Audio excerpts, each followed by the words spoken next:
पहलगाम में हुए आतंकवादी हमले के बाद भारत सरकार की ओर से की गई कार्रवाई को पूरी दुनिया में बताने के लिए सरकार की ओर से 7 सर्वदलीय प्रतिनिधिमंडल बनाए गए हैं, जो लगातार भारत के साझेदार देशों के सामने वैश्विक मंच पर आतंकवाद के खिलाफ भारत की बात को पुरजोर तरीके से रख रहे हैं।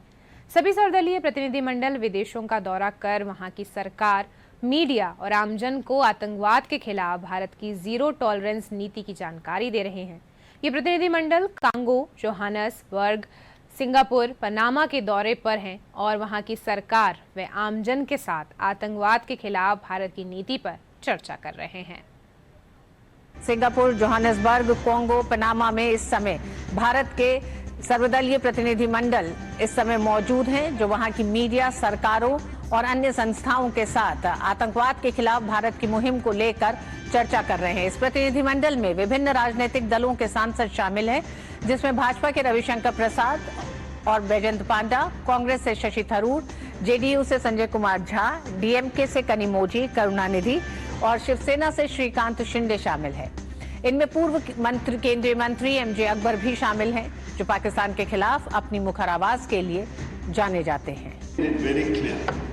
Operation Sindoor was necessary because these terrorists came and wiped the sindoor off the foreheads of 26 women by depriving them of their husbands and their married lives. In fact, there were some women who cried out, "The terrorists kill me too." And they said, "No, go back, tell what happened to you." We heard their cries, and India decided that the color of the sindoor, that vermilion color on the forehead of our women, will also match the color of the blood of the killers, the perpetrators, the attackers.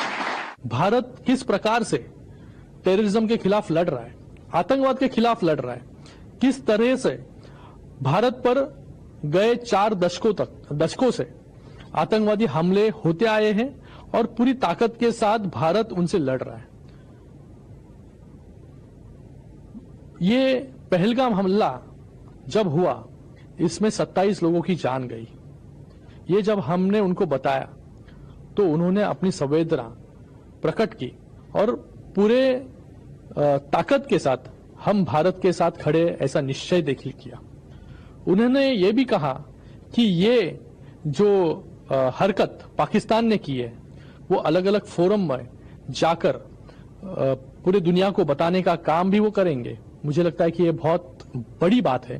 पूरा देश एक है, भले ही हम लोग पक्ष और विपक्ष में है, एवरीवन इज टुगेदर, सारी पार्टी एक साथ खड़ी है इस लड़ाई में। देश में जो लोग मान लिया है कि एनफ इज एनफ हो गया, अब अगर इस तरह का घटना होगा तो हम केवल नोट एक्सचेंज नहीं करेंगे, इंफॉर्मेशन शेयर नहीं करेंगे, we will go deep inside and we will hit you like anything.